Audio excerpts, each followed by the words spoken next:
Welcome to the installation and use guide of Chasing WaterLinked DVL A50 kit. The package includes DVL device, quick release holder, DVL mounting holder, screws, datagram, etc. If you use a Chasing M2 Pro Max, mount the quick release holder on the middle bracket of the bottom of the ROV and tighten the screws. Then slip the DVL into the quick release holder. The cable of DVL should face backward.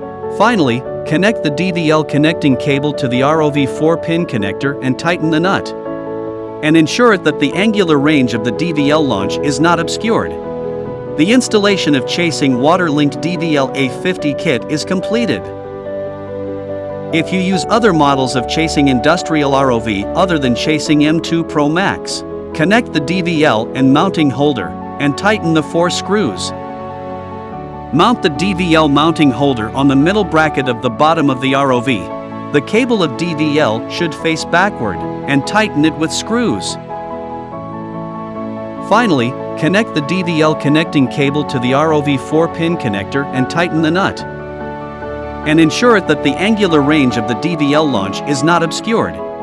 The installation of Chasing WaterLinked DVL A50 kit is completed.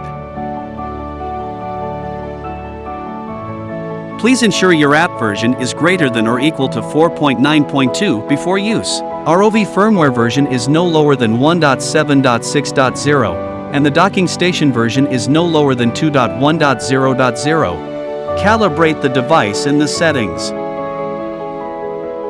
Click the accessory station icon in the lower right corner to open the accessory station screen, and click the DVL switch to activate the DVL. After the DVL is activated, it will automatically enable the spot hovering, course keeping, and other functions, and the screen will show the height from the bottom of the water in real time. To enable the terrain follow-up mode, please click the terrain follow-up button.